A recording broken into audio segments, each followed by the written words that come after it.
What if a child's desperate shout stops a deadly disaster? Don't fly that jet. It's been sabotaged. The shout cut through the Texas heat like a bullet through glass. For a split second, the world paused. Engines still whined on the private jet at the far end of the runway, its sleek white fuselage shimmering under the Amarillo sun. Security turned first, 3 men in black with earpieces, their hands twitching toward their belts. Then the crew. Then finally, Norman Hale himself. He stood at the top of the mobile staircase, one hand gripping the rail, the other shielding his eyes. His silver-gray suit, tailored and sharp, barely moved in the wind. At 72, Hale looked like a man carved out of legacy, clean lines, no loose ends. Except now, he frowned. The voice had come from a child. She was no taller than the wheel of his Gulfstream G700, maybe 13, maybe younger. She wore a simple blue dress, dusty at the hem, and sneakers blackened by dirt. Her braids bounced as she sprinted across the tarmac, no clearance badge, no escort, just desperation. "Stop that jet," she screamed again, breathless, voice cracking. "Please, check the tail panel under the rudder." A guard lunged, catching her just as she reached the rear landing gear. She didn't fight back. She just pointed and cried, "There's something there. It's not right." One of the mechanics, startled, turned to the girl. The other security men were already calling in backup. Norman Hale didn't move. He just watched her. The girl was no stranger to him, not by name, not yet, but by instinct. There was something in the way she shouted, something too real to dismiss. He looked at her, eyes wide, terrified, honest. Then at the jet. "Davis," he said softly to the head of his security, who had just reached the steps. "Hold departure." "Sir, you heard me. Send someone to check the panel, the access point near the rudder." Davis hesitated. "She's just a kid, probably some prank." Hale turned. His voice sharpened, cold steel under velvet. "I said, check it. Will her warning save a life or put hers in danger?" Moments later, a mechanic and 2 guards knelt beneath the aircraft, guided by the girl's frantic instructions. The mechanic's expression shifted quickly from confusion to concern, then alarm. "There's a device," he muttered into his radio, red diode flashing, "timer, foreign wiring. This doesn't belong here." In the silence that followed, a dove cooed from the chain-link fence nearby. The Texas wind blew hot against the pavement. Everyone froze. Norman Hale didn't speak. He descended the stairs slowly, never taking his eyes off the girl. "Let her go," he ordered quietly. The guard holding her arm blinked. "Sir," she breached I said, let her go." He stepped up to the girl herself, who stood trembling, hands curled into fists, dirt smudged across her cheek. "What's your name?" he asked. "Maya," she said. "Maya Williams." His brow furrowed. "You're local." She nodded.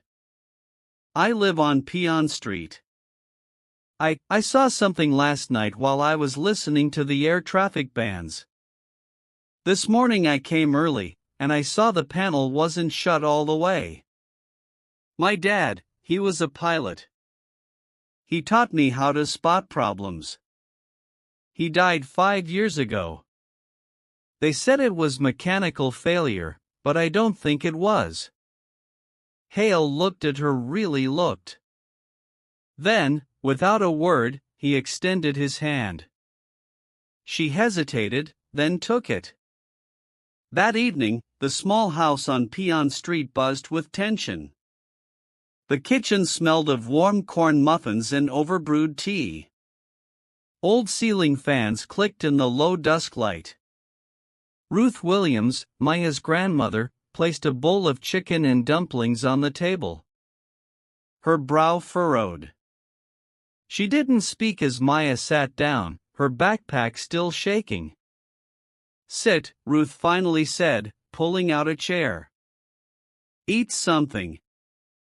Your hands are like ice." "I'm not hungry," Maya murmured, eyes still wide. "I saw the wires, Grandma. I wasn't wrong." "Maybe not," Ruth said, stirring her own bowl. "But there are things, child, dangerous things you don't go poking at like stray dogs behind a fence. This ain't a movie." Before Maya could answer, there was a knock at the front door. Both of them froze.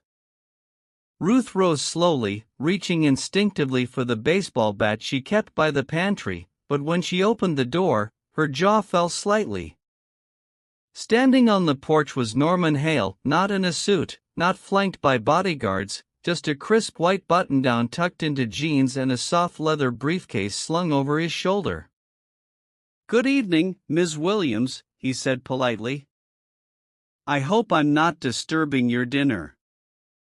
"You're the man from the news," Ruth said, her southern drawl thick with suspicion.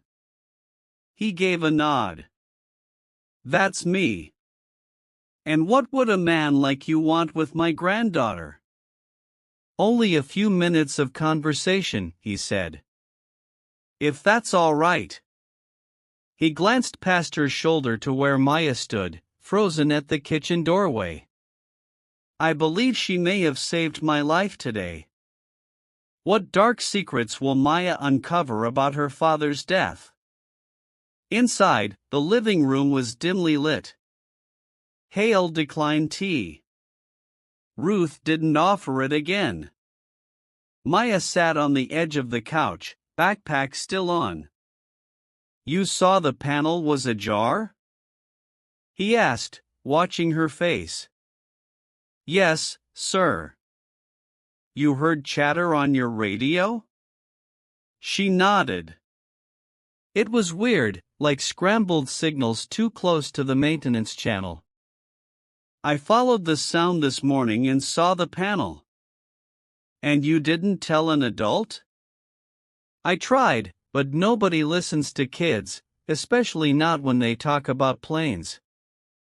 Ruth cleared her throat.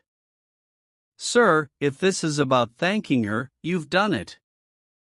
But we're not interested in media attention or whatever comes next."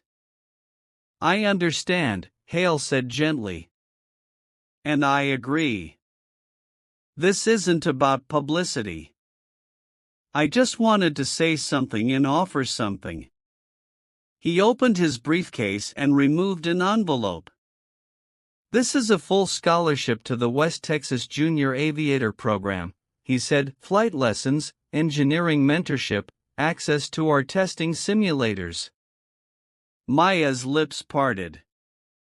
"I also knew your father," he continued, turning to Maya. "Not personally, but I met him once at an FAA conference.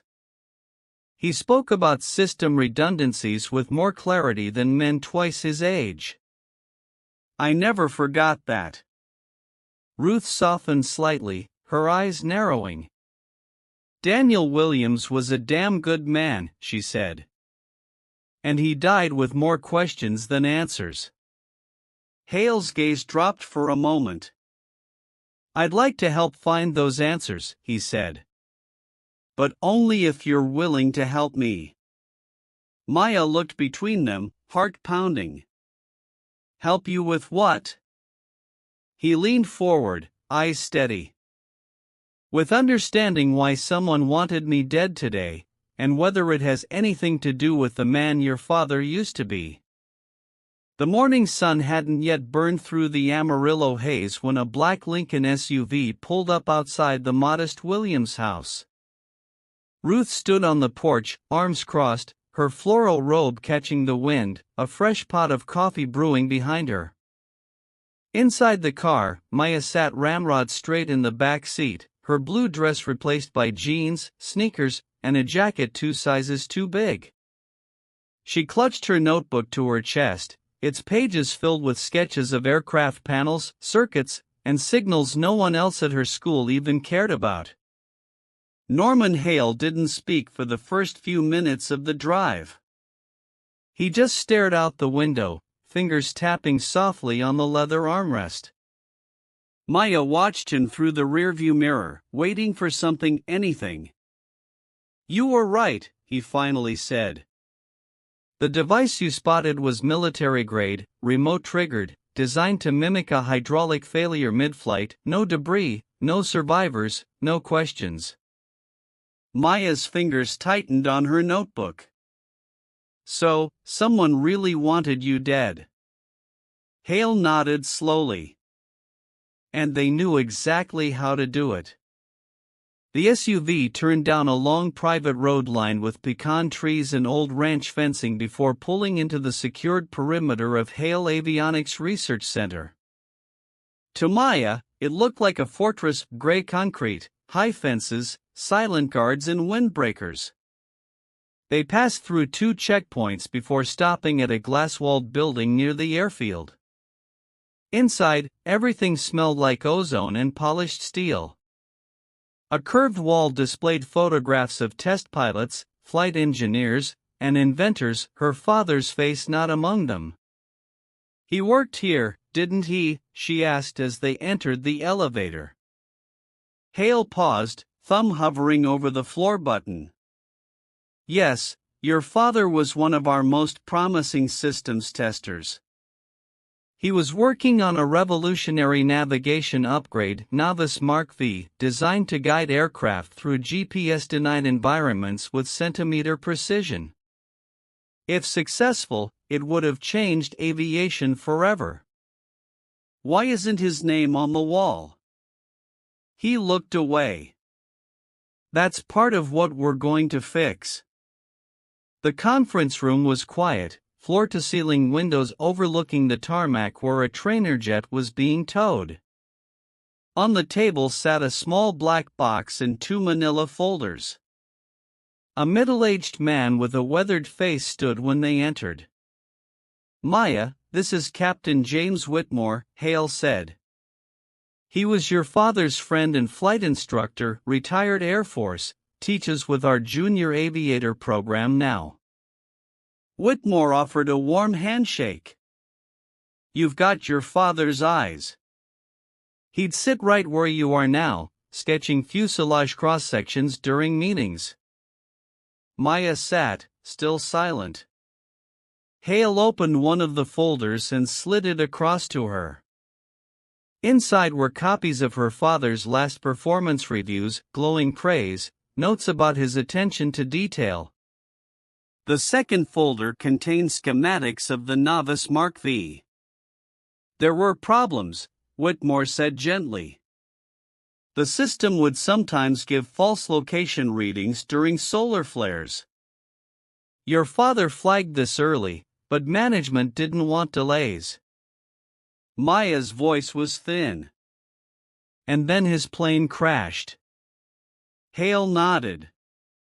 The official cause was listed as structural failure, but no one could explain why his emergency beacon never activated, why his final radio transmission was missing.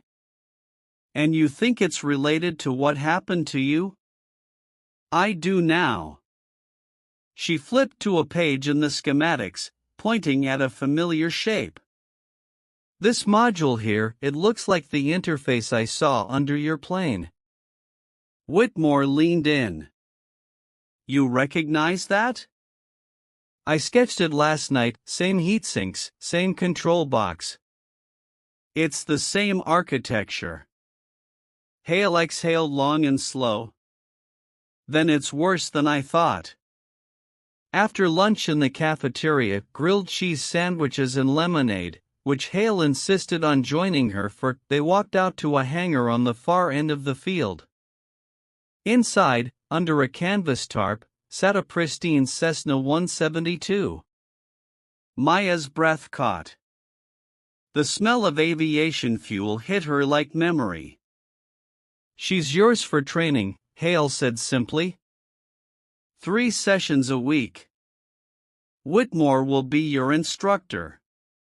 But I haven't flown in 5 years. Then it's time to remember. They went through a basic pre-flight inspection together, Whitmore calling out each item, Maya moving through the checklist like it had never left her fingers: flaps, oil, rudder, fuel cap. "You've got the instincts," Whitmore murmured. "Like your father." Before they closed up the plane, Hale handed her a small envelope. "Inside is something your father left with me the last time we spoke. I never opened it. I think it was meant for you." Maya took it with both hands. The envelope was aged, sealed with faded tape, her name written in neat capital letters. "I don't know what's inside," Hale said quietly. "But something tells me it's time you did." That night, back at home, Maya sat on the floor of her bedroom while the crickets chirped beyond the window. The envelope sat in her lap. Her grandmother dozed on the couch, a half-read newspaper on her chest. Maya peeled back the tape. Inside was a folded sheet of paper and a USB drive. She read the note under her breath. "If you're reading this, Maya, I'm sorry. I wanted to tell you in person, but I ran out of time. The system they're testing isn't safe. Someone is hiding something. If anything happens to me, take this drive to someone you trust, someone who flies, and always trust your instincts. They'll take you farther than any map." "Dad." Her eyes filled. The room went quiet except for her own breathing. Maya plugged the drive into her laptop. Folders popped up labeled test logs, error snapshots, nav4 anomalies. Inside were videos of cockpit footage, error overlays, and her father's voice calmly narrating the flaws. She wasn't imagining it. He had known. A sharp knock at the front door startled her. She checked the clock, 9:47 p.m., too late for neighbors. She moved to the hallway, peeking out the window. No car, no one on the porch, just the soft clink of metal near the back fence. Then silence. The next morning, a house on Peon Street felt different, still, watchful, as if something had changed in the air. Ruth Williams stood at the kitchen sink, rinsing out a teacup, her eyes drifting toward the window overlooking the backyard. The chain-link fence, half swallowed by honeysuckle vines, looked undisturbed, but she hadn't imagined that noise last night. Neither had Maya. "Grandma," Maya said, stepping into the room with the USB drive clutched in her palm. "I think someone was outside." They knocked and then just vanished. Ruth dried her hands on a dish towel, her expression tightening. "You didn't open the door, did you?" "Of course not." Ruth nodded once, then, without another word, walked into the hallway closet, reached up, and pulled down a small black tin. Inside was a bank key, thin, silver, worn smooth at the handle. "What's that?" Maya asked. "Your daddy's last will verbal, anyway," Ruth exhaled. "A week before he died, he came by with a storm behind his eyes. Said if anything ever happened to him, I was to wait 1 year, then open his deposit box. But that was 5 years ago. And now I think we've waited long enough." By 11 a.m., the two stood inside the polished interior of Clayton National Bank, its cool marble floor humming under their sneakers. Ruth slid the key across to the vault officer, who checked it carefully before leading them into the private room, box 117, dusty, untouched. Ruth lifted the lid. Inside was a fireproof case, a folded note, and a faded photograph of Maya as a toddler sitting on the wing of her father's old Cessna. "Let's take it home," Ruth said quietly. "We don't open it here." Back in their living room, blinds drawn tight, Ruth set the case on the coffee table. Maya sat beside her, legs bouncing with nervous energy. She keyed in the 6-digit code, her birthday. A soft click. Inside, a second USB drive, a leather-bound notebook, and a sealed envelope marked confidential, eyes only, for Hale. "Looks like it was meant for him," Ruth said. "You think we should give it back?" Maya didn't answer right away. She reached for the notebook and flipped through the pages, technical drawings, system diagnostics, error code charts with annotations in red pen. Then a handwritten entry. "Tested novice firmware 4.2 again. Same false altitude spikes under solar flare simulation. Management pushing to skip revalidation. Reeves wants my sign-off. Refused." "Reeves," Maya whispered. "Simon Reeves, the CTO." Ruth raised an eyebrow. "You know him?" "He was in a meeting I passed at Hale yesterday, quiet, cold. I didn't like his eyes." They exchanged a look. Ruth took a deep breath. "Maya, this is heavy. This ain't school science fair stuff. This is whistleblower level danger. Your father was keeping records. He suspected sabotage." "I know," Maya said. "He didn't just crash. He was taken out." Just then, Maya's phone buzzed, a text from a blocked number. "Come alone. Hangar B, 4 p.m. important. Don't tell Hale." Her breath caught. She showed the phone to Ruth. "This could be him," Maya said. "The guy from last night." Ruth's hand tightened around Maya's wrist. "You are not going anywhere alone." "I'm not," Maya said. "But we need help, real help." At 2:30 p.m., they were parked outside Captain Whitmore's weathered one-story home on the outskirts of town. A windsock fluttered over his driveway beside a rusted flight trainer bolted to concrete. Whitmore answered the door in a Baylor hoodie, eyes narrowing at the sight of the two of them holding a fireproof case. "We found something," Maya said, "something big." He let them in. Inside, they spread the documents across the dining table. Whitmore skimmed quickly, eyes scanning like radar, stopping occasionally to mutter under his breath. This proves Thomas warned them," repeatedly. "And this," he held up the USB drive, "this could bring down the whole Novice project." Maya told him about the text, the meeting, the warning not to tell Hale. Whitmore's face darkened. "I know that hangar," he said. "It hasn't been used since 2019. It's isolated, no cameras. If someone's luring you there, it's not to talk." He stood abruptly and walked to a locked drawer, pulled out a government-issued satellite phone. "I'm calling Special Agent Dana Morales, FBI. She worked with your dad once on a military pilot safety audit. She's smart, doesn't scare easy." He looked at Maya. "But you need to stay home tonight, no more lone wolf."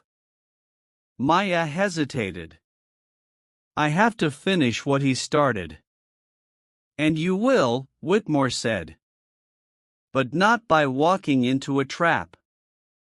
That evening, While Ruth baked cornbread, her old comfort ritual, Maya sat in her room, rereading her father's letter for the 5th time. The words burned. Someone is altering my test data. They think I don't notice, I do. Reeves offered me money to stay quiet, I refused. Her fingers hovered over the USB stick. Then she pulled out her laptop and opened the files again. Inside a folder titled Crash Analysis, she found something new she hadn't noticed before: a cockpit recording, final moments before her father's plane went down. She hit play. System error, navigation drift increasing. Altimeter says 5,000, but we're scraping clouds. This isn't right, manual override. The audio crackled, then silence. Then a faint voice. Execute before he files. Maya froze. A man's voice, calm, cold. Make it look like failure. And then impact. She stared at the screen, heart in her throat. That voice wasn't her father's, and it wasn't panicked, it was planning. Maya, Ruth called from the kitchen. Someone's here. She shot up, grabbed the USB, and ran to the front.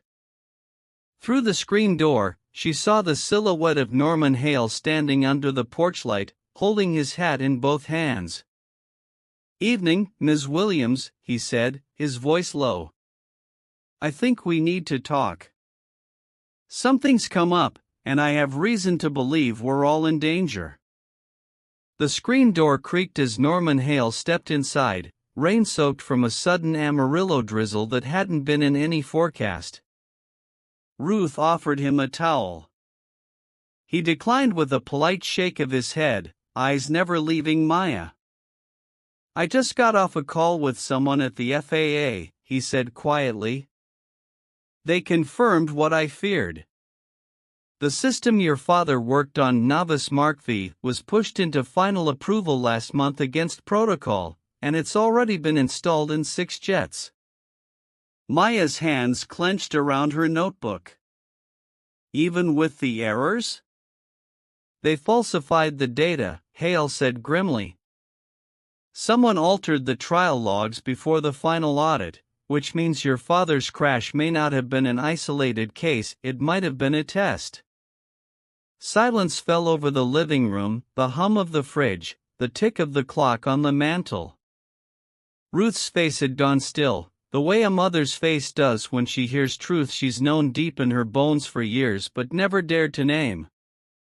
"I think it's time we go public," Hale said. "We release the documents, call a press conference, force the board to suspend the project." Maya shook her head. "It won't work." "Why not?" "Because the board's compromised," she said. "Simon Reeves, he's not just CTO. He's backed by military contracts. If this gets buried again, they'll come for me next time, or for you." Hale nodded slowly. "Then we move quickly. I have a contact at the Houston Sentinel, they've covered whistleblower cases before. They'll protect you." "I got a message yesterday," Maya said, anonymous. "It said to meet at Hangar B at 4 o'clock, not to tell anyone." Hale's expression darkened. "Who else knows?" "Just Whitmore and Grandma." "That's not a message," Hale muttered, "it's bait." The rain let up by late afternoon, leaving a sheen of oil-slick puddles across the airport tarmac. Hangar B stood at the far corner of the Hale Avionics testing site, a squat metal building half swallowed by prairie grass and time, no lights, no cameras, a forgotten shadow. But Maya came anyway. She didn't come alone.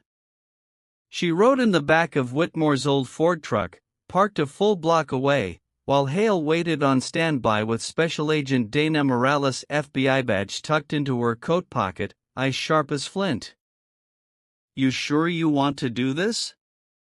Whitmore asked as she adjusted the mic hidden in her jacket collar. "I have to," Maya said. "If someone's ready to silence me, I want to see their face." She stepped out alone, the wind flattening her hair against her face. Inside the hangar, the air was stale, smelled of rust and spilled kerosene. She waited 1 minute, 2. Then the far door creaked, footsteps. A tall man emerged from the shadows, gray trench coat, pressed slacks, hands behind his back like a professor about to lecture. "Simon Reeves." "I had a feeling you'd come," he said smoothly. "Courage, naivety, they often look the same at your age." Maya didn't flinch. "You knew my father." "I admired him, yes, brilliant, obsessive. Unfortunately, also inconvenient." Her stomach turned. "You killed him." Reeves gave a sad smile. "He made a choice, I gave him another. He declined, so I moved on." He stepped closer, the click of his shoes echoing. "You've got the same stubborn spark," he said. "I warned Hale not to dig up old ghosts, but he never did know when to stop." "I'm not afraid of you," Maya said. "You should be."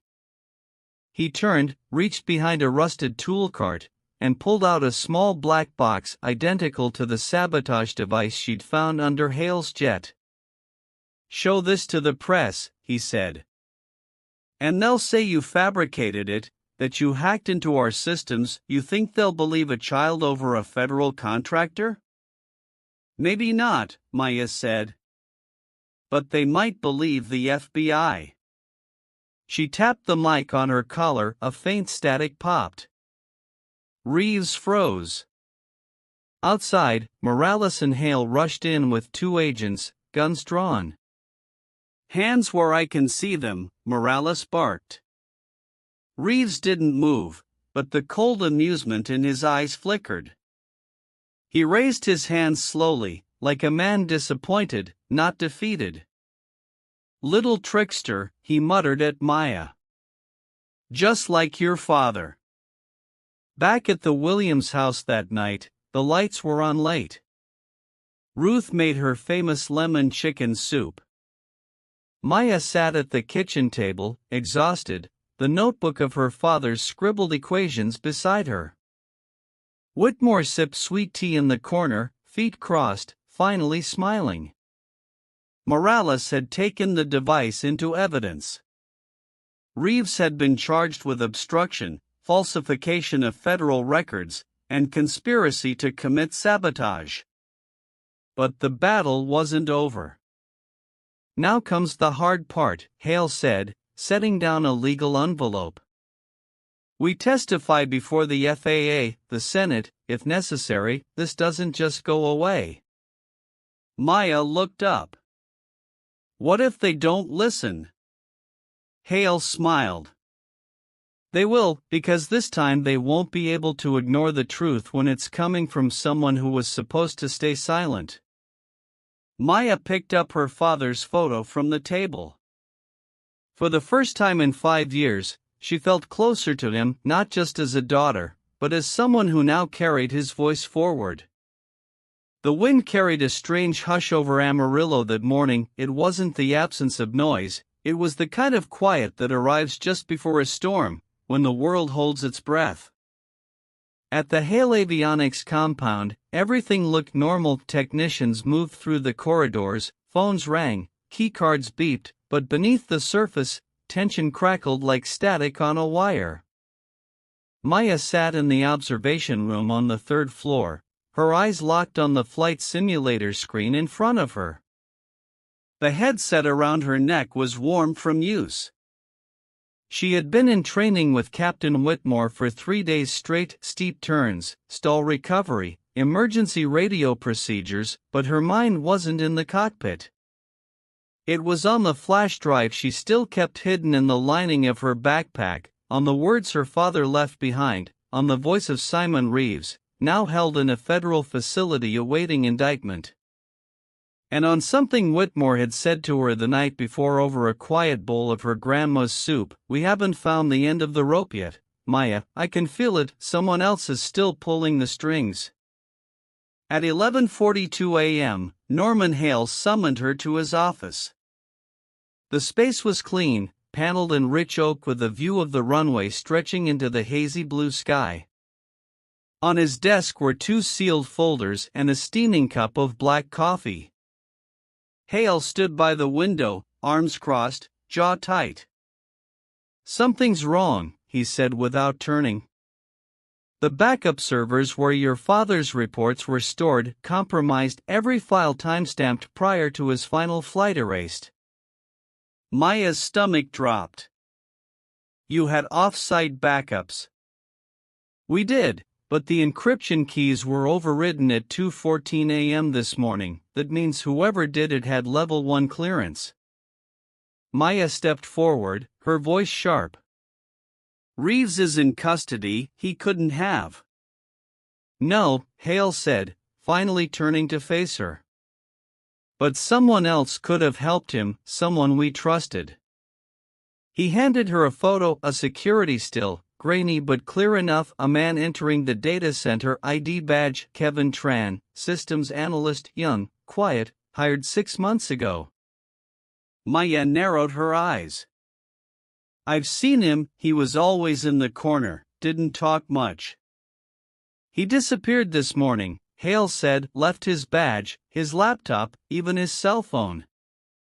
Whitmore entered the room, his face pale. "We have a bigger problem," he said. "Someone just filed an internal request to ground all test flights involving Maya on the basis of emotional instability and security concerns." Hale's face hardened. "Someone's trying to shut her down from the inside." Maya felt the heat rise in her chest. "Then let's do what they're afraid of, let's go public now." Hale hesitated, then slowly nodded. "We'll hold a press briefing, 6 p.m. tonight, Morales will be there, you'll speak, we show them everything." But they never got that far. At 3:17 p.m., just as Maya was crossing the hangar floor on her way to the operations center, a siren shrieked through the building, lights strobed red, an automated voice crackled overhead: "Security breach, data integrity compromised, all personnel to evacuation points." She froze, then bolted toward the stairs. In the control room, chaos bloomed, screens blinked out, text shouted into dead phones. Hale stood at the center, gripping the console with white knuckles. "They're deleting everything," he growled. "Live remote injection of kill code, we're watching 5 years of flight data disappear in real time." Maya turned to the nearest screen and typed furiously. "I can block the access route," she said. "If I reroute the data through the archive node, it's no use," said a voice behind her.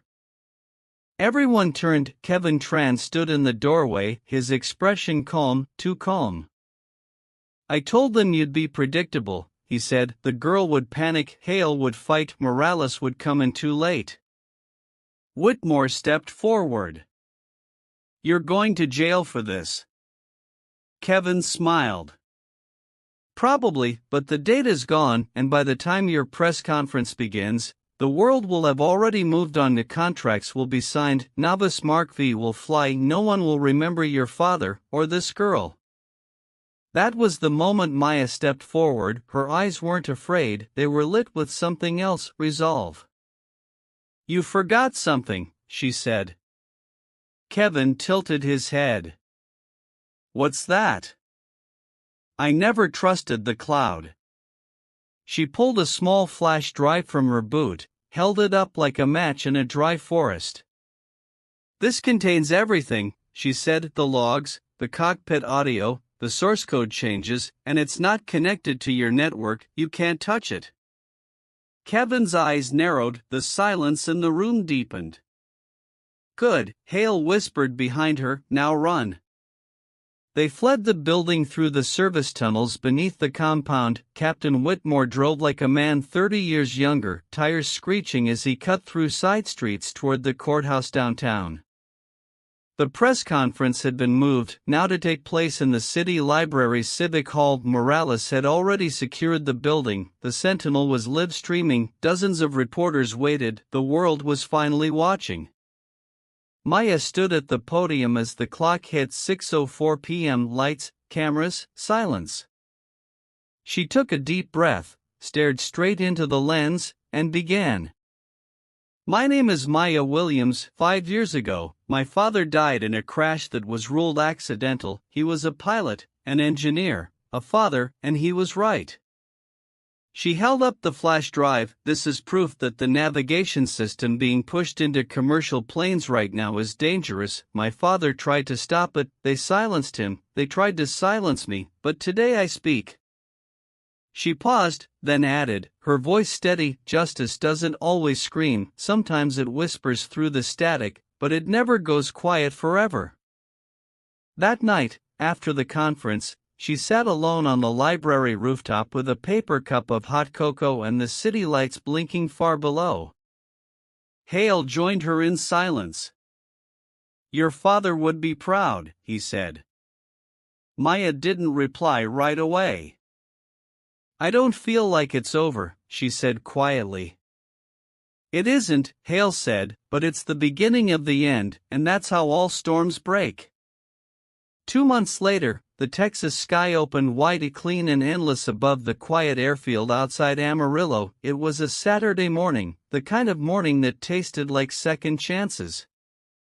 Maya Williams stood on the tarmac, lacing her boots tight, wind tugging gently at the sleeves of her new pilot's jacket. A Hale Avionics patch sat proudly on her right shoulder. Beneath it, her name embroidered in bold white stitching, Williams M. The scent of fuel and sun-warmed asphalt filled the air as she walked toward the hangar where a sleek Cessna 172 waited with its nose pointed toward the horizon, polished, prepped, ready. Captain Whitmore leaned against the doorframe, arms crossed, aviators glinting. You've logged the hours, he said, you've passed the exams, you sure you're ready to take her up solo? Maya grinned, been ready since the day I grabbed that radio and screamed across the runway. He chuckled, good, don't forget your father's first solo was from the same strip, same direction, runway 18. Maya nodded, her throat tightening, I know. He handed her a folded sheet of paper, flight plan approved and filed, and then, without another word, stepped back to let her go. Inside the cockpit, everything felt strangely familiar, the hum of anticipation, the checklist in her lap, the headset crackling to life in her ears. Her fingers moved almost without thought, fuel pump, flaps, trim, brakes. She paused before turning the key. From her jacket pocket, she pulled out a small laminated photo, her father in uniform, grinning with wind-blown hair and grease on his cheek, arm wrapped around a toddler with curly braids and a juice box.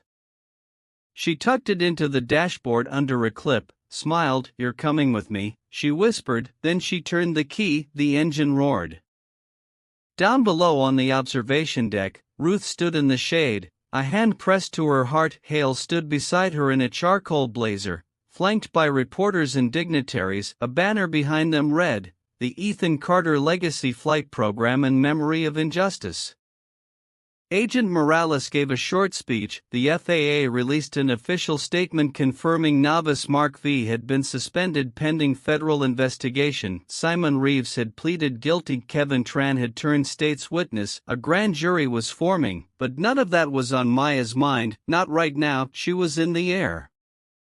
The Cessna climbed steadily, Amarillo shrinking beneath her, the patchwork of streets and rooftops blurring into the golds and greens of late spring. Her hands gripped the yoke, steady and sure. Her eyes scanned the sky. Instruments normal, altimeter climbing. At 3,000 feet, she leveled off, checked headings, switched to internal radio. Silence, then softly, a voice. It wasn't real, she knew that, but in her mind, she heard him. Remember your trim, fly the plane. Not the fear. She smiled through a sting of tears. Back on the ground, the press conference wrapped, but Hale remained still, eyes following her every turn above. Ruth turned to him. "She did more than just save your life, I know," he said. "She saved the company, the program, the truth." He paused, then added more quietly, "She saved me." As Maya turned toward her landing path, the runway stretched out below like a promise kept. The wheels kissed the pavement with a soft thud. Clean, centered, perfect. She rolled to a stop and powered down. When she opened the cockpit door, the applause hit her like a gust of warm wind. Friends, reporters, Whitmore, Morales, all cheering, but her eyes found one person first. Ruth. Her grandmother didn't wave or cheer, she just placed her hands together at her lips, eyes shining, and nodded once, proud, unbreakable. Later that night, alone in her room, Maya sat at her desk, writing in a leather notebook. At the top of the page, "Lessons from the Sky." She paused, then began to write. Justice isn't always loud, sometimes it hides in silence, in data, in voices that were never meant to be heard. But when truth finally breaks through, when it climbs above the fear, it flies. She looked over at the photo of her father. The stars outside flickered, the wind had quieted, and for the first time in years, so had she.